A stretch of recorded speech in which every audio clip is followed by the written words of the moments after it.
To Morocco now, where the death toll from Friday's earthquake has risen to almost 2,700 people. International rescue teams are on the ground, rushing to find survivors who've been buried in remote towns and villages. It's feared the number of dead could increase further. Nadia Ouazani is the director of the Morocco House Association, and she says the Moroccan community in Vancouver is devastated by the news. We do have people who are directly affected, people whose family members have died or injured at the hospital. And that's really, really affecting us right now. And we're gathering together. We're doing, as a member of the Moroccan Association here, we gathered yesterday just to make sure that our people here are heard, are okay, and that we are here to support them in different ways. Nadia Ouazani says the Morocco House Association will provide updates on ways people in BC can support the relief efforts. And you can find their social media links on the Contact Us section of moroccohouse.ca. Now, the earthquake struck 72 kilometers southwest of Marrakesh, and it destroyed buildings in that city's historic center. A woman from Nelson landed in Morocco just 4 hours before the earthquake. Fiona Richards is in Marrakesh, and she told the CBC's Artie Pole about her first reaction when the earthquake hit. We were sitting in the courtyard of the house that we're renting, and we were meeting our friends for the first time for quite a long time, and we were happy to see them, and we were sitting around laughing and talking for maybe an hour. And the shaking started, the trembles started. It escalated so fast. We realized what was going on quickly. And because we're from the West Coast, we've felt tremors before, but nothing like this. And we jumped up, we ran under a large stone doorway, and we huddled together and just held each other and covered our heads. And we were terrified. The floor seemed like it was moving. The walls were shaking. The little tiny pool that we have in our courtyard, the waves were splashing and the noise. It was terrifying. And I don't actually know how long it went on for, but it seemed to go on for like 30 seconds at least. And as it was rumbling, you could hear the screaming and the crying outside, and it was awful. It sounds absolutely terrifying, and certainly that was the case for so many people who were in similar situations. I'm wondering what went through your mind as you were experiencing that? I think, first of all, we just couldn't believe it. We had just got there. It takes 4 flights and 26 hours to get to Marrakesh from Nelson, BC, and we had some glitches in the travel, so we were just so happy to be there and see our friends, and we just couldn't believe it. And I think we also couldn't believe that the structure we're staying in, which is hundreds of years old, we couldn't believe that it was still standing when the shaking stopped, because how can anything survive that kind of a shaker? In terms of the response shortly after the earthquake hit, what sort of emergency response did you experience, did you see?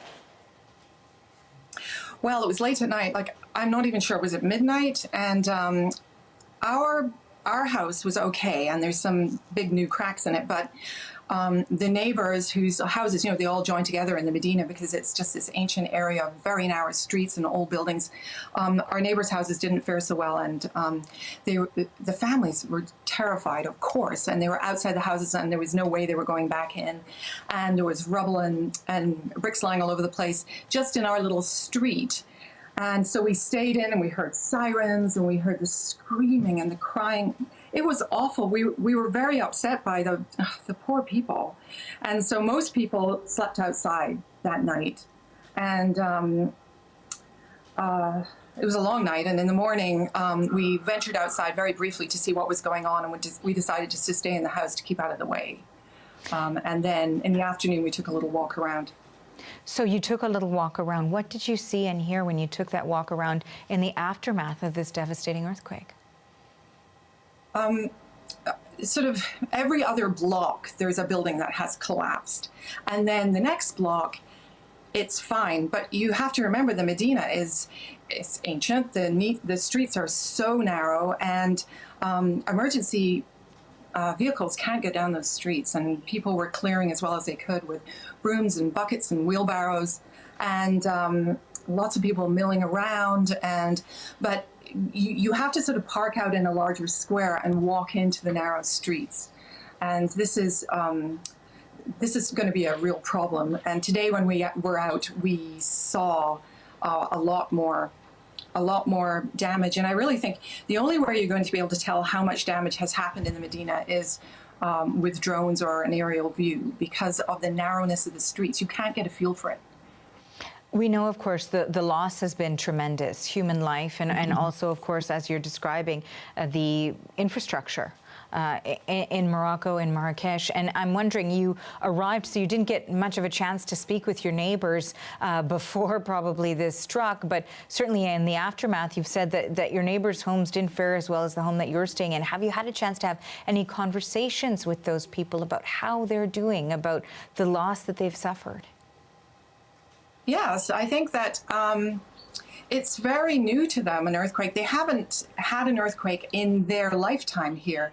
And I think that it's, they don't understand, and the shaking is so awful for them and for everyone, obviously, but they don't want to go back in their houses. And I can understand that. And when we drove home through the city the other evening, all the parks are full of people sleeping outside with their families. And we're so lucky because we're in the ancient part, but our house didn't fall down, and we do feel really, really lucky. Our neighbors have gone back into the house, but they don't look happy, but they're back in the house, which is great, You know, Fiona, finally, I wanted to ask you, you're from British Columbia. I'm from there too. And so certainly we had training growing up about how to react in the event of an earthquake. When I went to school, that was something that was sort of taught to us. So I'm wondering how that may have served you during this. Did it? Well, that's a good question, because our instinct was to run underneath a doorway, a big doorway, because that's what we feel we should do in BC.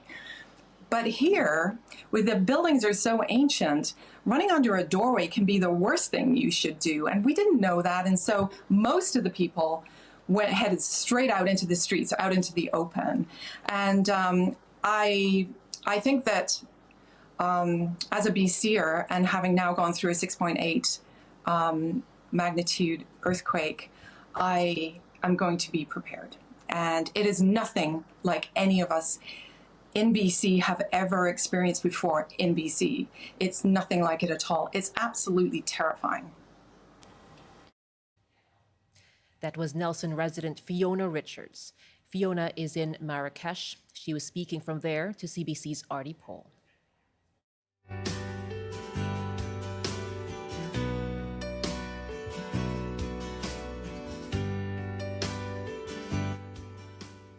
It's 12:24 now, 1:24 in the Mountain Time Zone.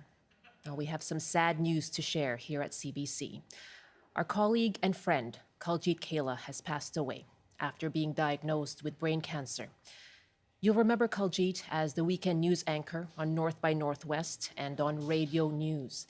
She also worked as a weather reporter with our TV news. And before CBC, she was already a well-known broadcaster. There are many messages of tribute from broadcasters around the province. And we here at our CBC newsroom are incredibly saddened by the news. She was very well loved here. I spoke this morning with Kuljit's brother, Kulveer Kaila.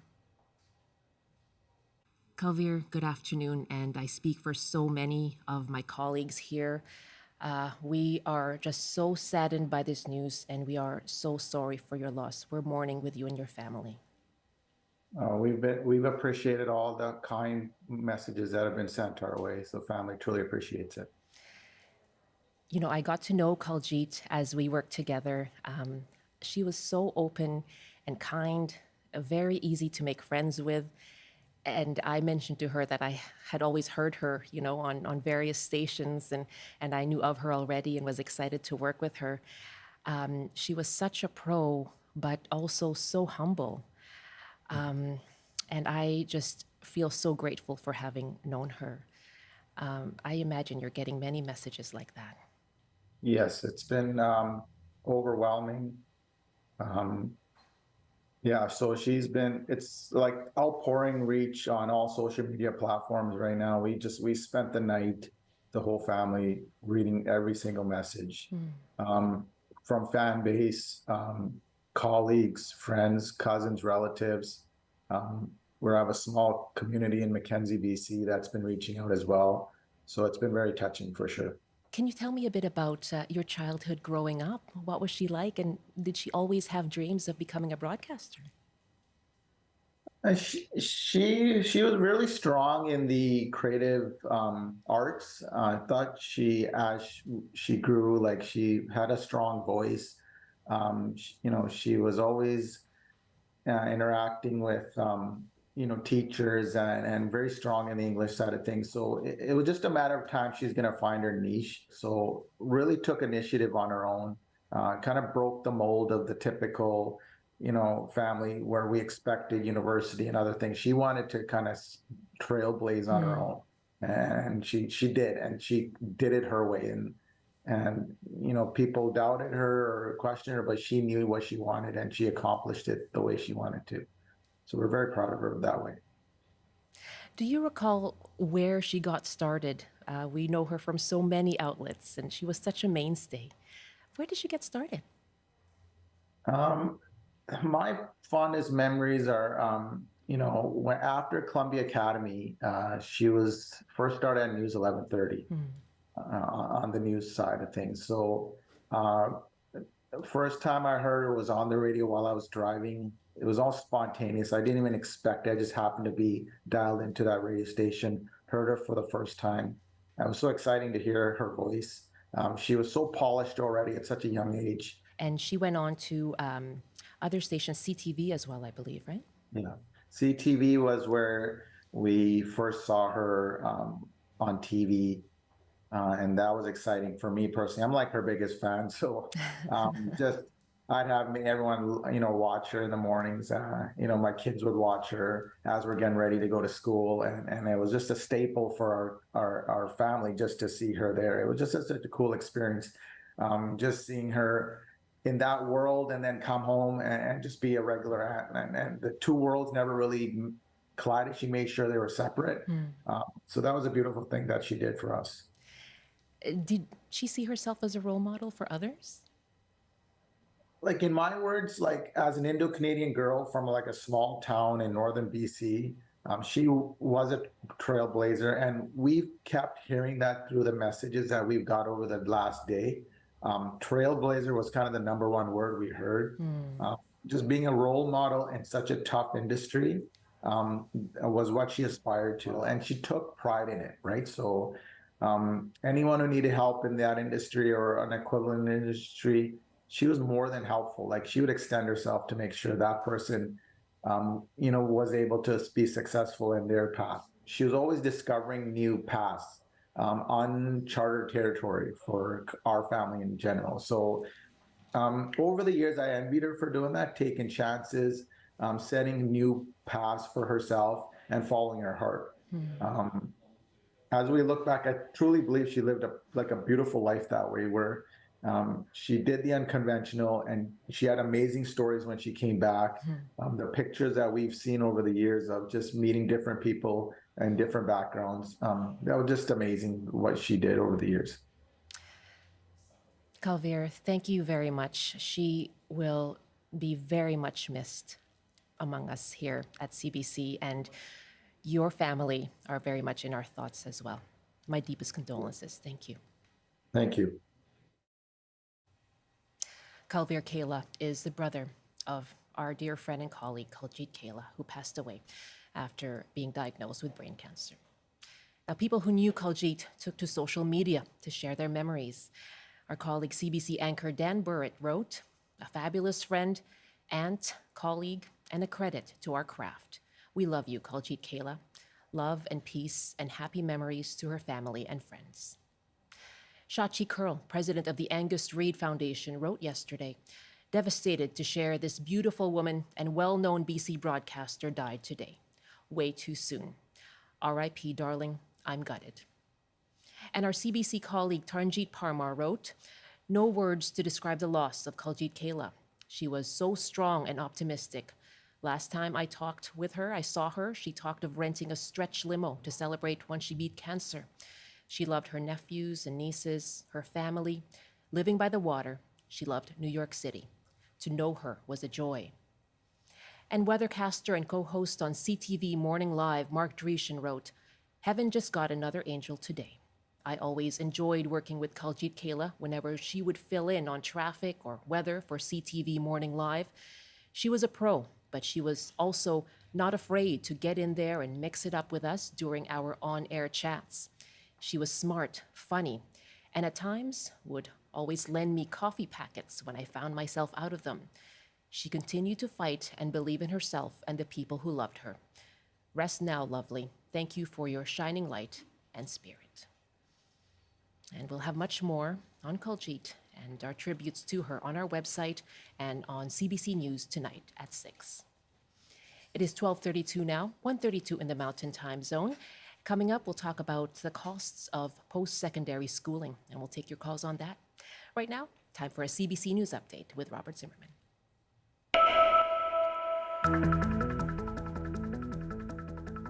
Good afternoon. Vancouver police say the man who stabbed 3 people at a Chinatown festival last night was on a day pass from a forensic psychiatric center. The 3 victims suffered serious but non-life-threatening injuries. A 64-year-old man has been taken into custody. And the Vancouver Canucks have named Quinn Hughes the team's new captain. The Canucks have been without a captain since last year's trade that sent Bo Horvat to the Islanders. Hughes is the 15th captain in the team's history. And now the forecast. Air quality statements continue for several areas due to wildfire smoke. On the north coast, showers with strong winds and a high of 15. Highs up to 21 and hazy with some sunshine in the Peace.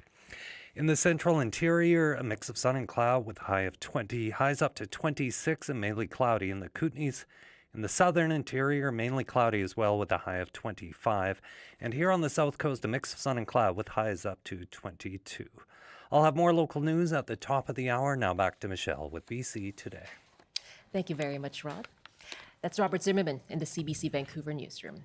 Welcome back. You're joining us here on BC Today on CBC Radio 1.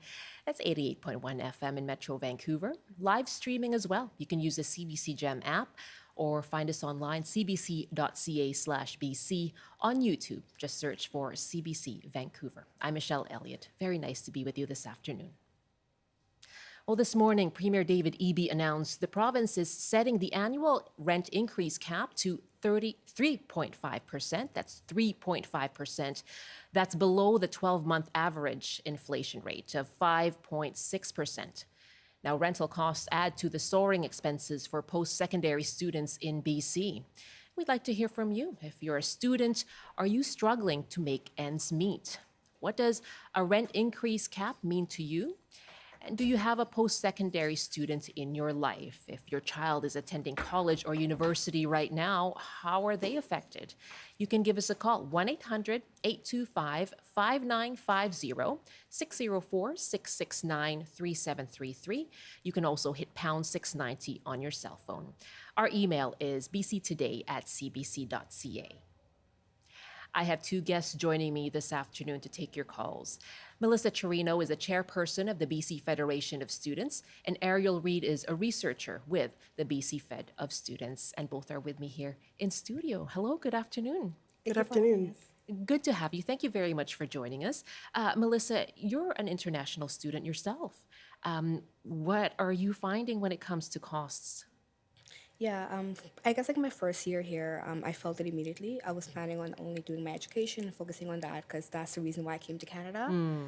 But I've quickly found myself getting a job immediately to support myself because it was just not feasible. And that was even the case, even though I was staying with a homestay family, which was more affordable than rent, I still had to go out and get that support to support myself. What was it like to realize that? You came wanting to focus on your studies, and what was it like when you realized, I'm going to have to go get a job? I guess like just moving to Canada, like pretty young, like, and the first time coming here, I already had kind of like I just had to do what I had to do.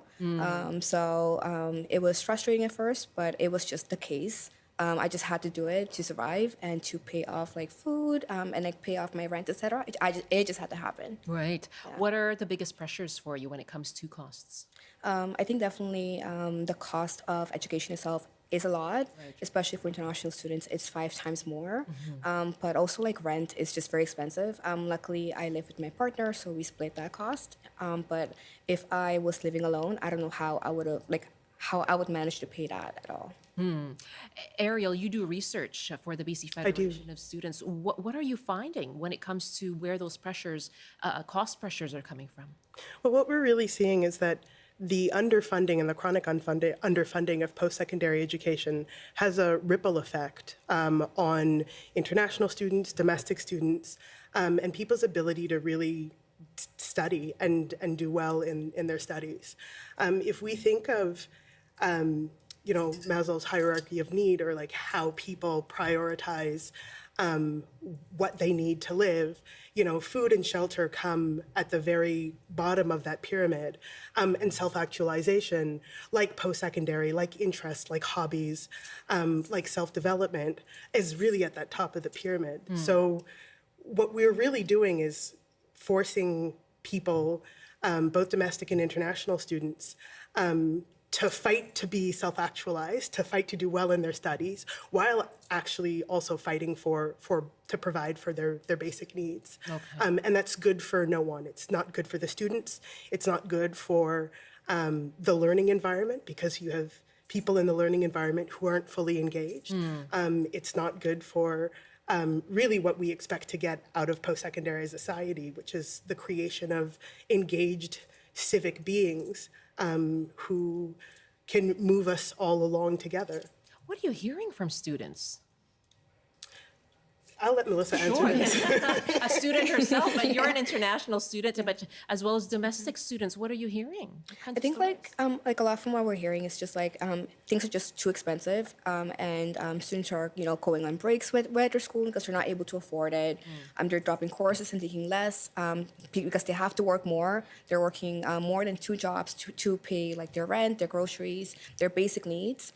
So it's definitely like a struggle for students in general, and even when they're done their studies, is that extra concern of having to pay your student debt after, right? Like you're putting a hold on like major life events because you're just not able to afford it. Okay, and I guess what would you say to someone listening who says, well, you're investing in yourself, this is all going to benefit you at the end of your education? Yeah, I would definitely say that that's the case. Like putting in your studies to do the job that you want to do, your dream job, it's amazing, it's great, and like you definitely have to keep forward. You acknowledge it. Yeah, but I do say like I also understand like the struggle and like like how daunting it can be when you're having to stress so much about your like financial needs, and I really empathize with that. So yeah, like I think that's what I have to say about it. Let's put out our phone numbers once again. And as we ask you, if you're a post-secondary student yourself, if you have someone in your family who is one, what are the cost pressures? How are these expenses affecting you or your child? You can give us a call, 1-800-825-5950, 604-669-3733, pound 690 on your cell phone. You can also email bctoday@cbc.ca. My guests are Melissa Chirino, who's an international student and chairperson of the BC Federation of Students, and Ariel Reid, who's a researcher with the BC Federation of Students. And so let me ask you before we go to our calls, Ariel, what is it what kinds of solutions are you calling for then? Well, basically a massive reinvestment into post-secondary education, a $5 million injection into a $500 million injection into the post-secondary education system would really go a long way in mitigating some of the negative impacts of underfunding that we see in academia in the classroom, and also lessening the pressure put on students, both international and domestic, to shore up institutional budgets in order to keep our institutions running.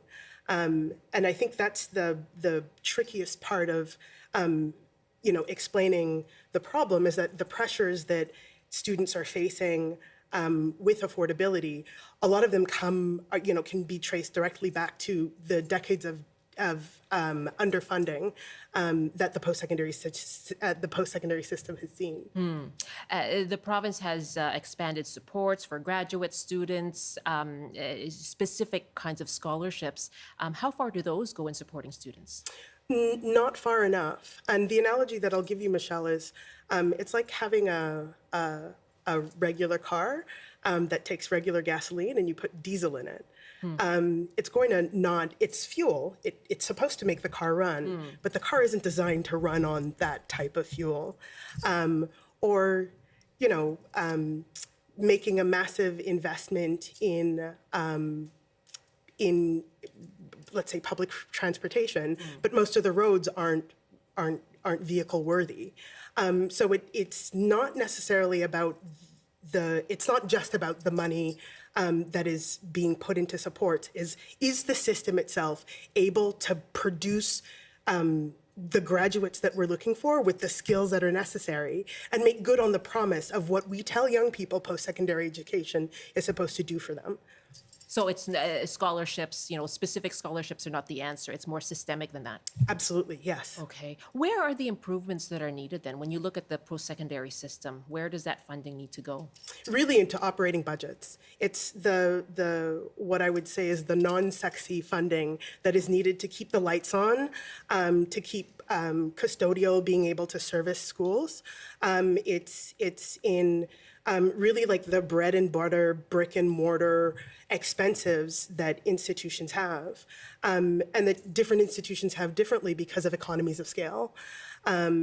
So when we look at our college system and the way that our college system was set up in the 1960s with the McDonald Report, and I'm happy to geek out about that a little bit more if there's interest. Someone with a Federation of Students geeking out, that's very on brand. But really, we had a post-secondary education system that was designed for our colleges to provide a post-secondary experience outside of big metropolitan areas in rural places, so that people could learn in the communities or close to the communities that they lived in. Should they want further education, they could then transfer and ladder into a university of their choosing. And when we see underfunding happening, is what we see as a bleeding of mission and vision. So are our colleges really able to focus on providing that regional education, post-secondary education experience without having to ruin essentially their mission and run after funding dollars in order to keep the lights on? Okay, so that was where I was going to go to next. Is the question then a matter of the cost for the students themselves, or the costs of the universities passing down those expenses to students through tuition and whatnot? Yes, it really is a downloading of the cost. There was a freeze on tuition years back in BC. Ontario has done that now. Would you call for that? We would love to. I think like what we're currently going for is just at least like putting in that funding first. But I think like having a freeze would be amazing, especially looking back on when the underfunding for post-secondary started occurring. Tuition fees for domestic students nearly doubled, and luckily after students like rallied and like protested and asked for a cap, that was put in place, and that's great. But we never really looked back on the damage that was done in post-secondary education. So that increase is still there, and is still increasing now with a 2% cap, while also not having that cap on international students. So I think currently we just have to fix the problems that have occurred in the past and move forward that way. So a freeze would be great. But what you're calling for is this infusion of $500 million. What's been the response from the province? I'll let Melissa speak to that as our chair. Yeah, we've lobbied for this increase for a few years now. We haven't seen much happening, and we'll just continue asking for the same thing and more now, because the cost of education has gone up more, the cost of living has gone up more. So yeah, I'd say we'll continue doing the advocacy work. What's it like right now, Melissa, for a student? Can you just paint us a picture of what life is like for a student, balancing all of these needs and perhaps, as you said, dropping some classes? Can you just paint us a picture? Yeah, I'd say the perfect that I would paint for you is definitely, like having to go to school, having to put in like more than 10 hours of studying, 20 hours of studying for your courses, while also probably having 2 jobs to the side, probably not having enough time for, like actually like socializing with friends and doing, your hobbies. It's very limited because you do have to focus on your studies. You're putting so much money into education, so. Gosh, so what impact does it have on a student's mental health? I think it definitely declines your mental health for sure. I remember my first 2 years here, I was just like, very stressed because I was stressed about my schooling, but also I had to worry about like my expenses and I was going to pay that. So whenever, I would get asked to go out and do fun stuff, that was like the least of my concerns. I was not even trying to think about that because it was just so like far away from my needs. You're burning the candle. Yeah. At that moment. Our numbers again, 1-800-825-5950, 604-669-3733. You can hit pound 690 on your cell phone. We're asking you about your experience if you're a student or you're the parent of a student at post-secondary. We'd like to hear what impact the rising cost of attending post-secondary schooling is doing for you. And add to that, of course, the cost of rent, of food. How does that affect you or your child when it comes to the cost of attending school? Our email as well is bctoday@cbc.ca. And Heather writes, I'm a single full-time parent and full-time student. The pressure of increased costs of living can be overwhelming, which takes my focus away from my goal of wanting to graduate. Also, I am a mature student who cannot apply for many of the co-op jobs because I am over the age of 30. Many co-op jobs get government funding to assist in job placement. However, the funding limits age. This is very frustrating as a student wanting both experience and a wage. I feel trapped by the system. Okay, so what is the rationale behind that age limit for co-op jobs? Do you know? I'm not particularly well versed in the history of the age limit, but what I do know is that as the demographic and as our understanding of what a student is expands, we're very quickly running into situations of where our sacred kind of notion of students being of a certain age in a certain place in their life just no longer jives with the reality. And as post-secondary education, is a tool for retraining and skilling people up in our ever-changing economy, we need to be able to be flexible and understand that not all students fit the archetype. And we need to provide supports that are appropriate to the students that we have. And here we have a single parent.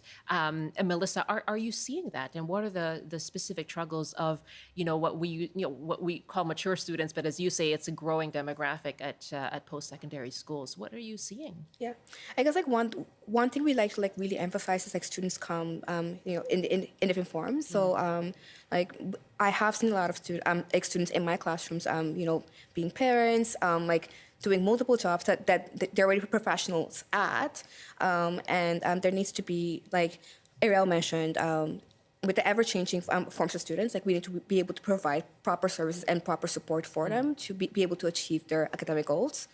So I definitely say that. What kinds of support do you think is needed? I think when it comes to post-secondary, the biggest thing that we focus on is having affordable education. But even with services on campus, having proper counseling services, having proper food services that are not too expensive on campus.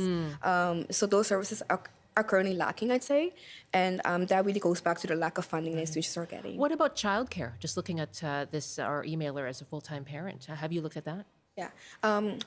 Like the route too. Sure.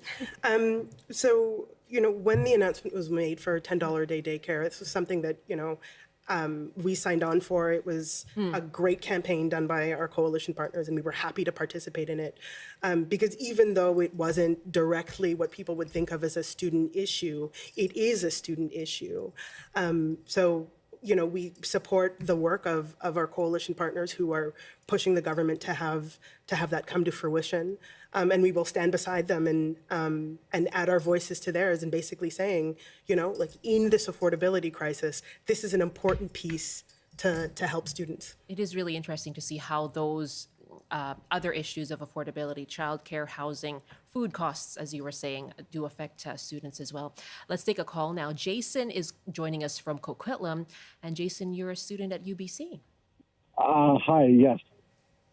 And tell us about the kinds of cost pressures that you face. It's actually kind of surprising because, you'd think that, once I get into a post-secondary school, everything's fine. But, that's actually when your problems start. Mm-hmm. And, it's kind of ironic because I'm studying psychology. I'm I can actually recognize all the pressures that is being put on our shoulders, the financial pressure. And, we are asked to, every September, we are asked to pay about $900 to $1,000 for all these different services at school that, I don't even have time to use. And so these are added fees then? I'm sorry, what was that? Pardon me, these are added fees then? Yes. And, I think it's definitely underfunded. And, every single semester, I have to worry about where my tuition money is going to come from. And, at the same time, many of us have to work full time. And, it's a lot of pressure. What do you do? Have you had to do that then, get a full-time job? Yeah, so, since I was in the job force for a couple of years and then I went back to school. And, since I went back, I had to continue working full-time. I couldn't even quit from my job. And, at the same time, you're expected to get very good grades, otherwise you're not going to get into graduate school. Right. And so what, we've been speaking here and hearing about a call for infusion of dollars to a university like UBC or two post-secondary institutions, including UBC, to offset their operating costs so that those aren't downloaded. Are those the kinds of things you would like to see from the province? Yeah, absolutely. And, it's actually, since our government right now is NDP, so, you would expect them to be more socialist. But, when we apply for student loan, if you look at the grants that you're receiving, the federal government actually pays you more. And, the provincial government, it's always a capped $500. And, I think they definitely need to step up a little bit. Otherwise, I might be one of the last people in our generation that would be able to go and afford school and not being from a high socioeconomic status. Wow, Jason, yeah, I mean, that's a very dire scenario that you paint there. And what does that say then for, I'll ask you and then I'm going to ask my guests here, because what does that say for the kind of labor force that we can expect here in BC? It's actually right now I keep thinking about, if I tell you my personal experience, I definitely don't like to leave our province for my graduate studies. And I would like to serve here because this is the community that I'm from. But, there's a lot of pressure on me and my friends at school that the universities in the U.S., they pay a lot more and they support you a lot more. And they even have services that you can stay in the U.S. after your studies is done. And there's a lot of pressure on a lot of us to go there, which is actually kind of a brain drain. And most of us don't like to leave our province, but if they don't actually increase the funding, that's the reality. So the province is going to lose the professional labor force that could potentially work here. Jason, thank you so much. I really appreciate hearing from you. You take care. Thank you. Bye. Bye-bye. That's Jason in Coquitlam. I'd like to bounce off of that from you, with you. Yeah. What does that mean then for the future when you're looking at the kinds of graduates that we're seeing? Yeah, I think if the province is really like looking at, what the workforce looks like in the future, we really need to invest currently in education to make sure that people are actually able to get their, get their education, get their degrees, because most jobs require like a sort of degree. So if we really want to invest in a great workforce in the future, we really need to invest in the people right now, I'd say. Okay, and Ariel? I would say that, if anybody doubts the importance of post-secondary education and what it does, it's, look at what we're hearing from employers about the soft skills that the young people that they're recruiting don't have. And for people like me who like to look deep dive and look at to geek out, it really is to say, like, how does funding cut the parascholastic or like para-academic activities that teach people how to do things? So, thinking, the robotics club, the debating club, the chess club, which we think of as just fun kind of hobbies that students engage in, but really these are next to their formal education. These are formal skill building activities. And when we get to a place where students are too stressed and cannot afford to engage in those parascholastic activities, the question is, where do they develop those soft skills? And if the expectation is that they're going to develop them in their formal classes, then they need to be able to form their education, their educational experience and their academic journey to get that. So instead of doing, only 5 credits to get your degree, or making this up, 15 credits to get your degree and to leave, what if they were doing 18 or 20 to be able to make up for the soft skill that they recognize that they don't have? If tuition is the way that it is now, somebody needs to be able to afford to make up for the soft skill that they recognize at the end of their education and pay for that when they're already struggling to just pay for their basic degree. Some final emails here now. Fiona writes, supporting 2 kids in university costs us $40,000 per year.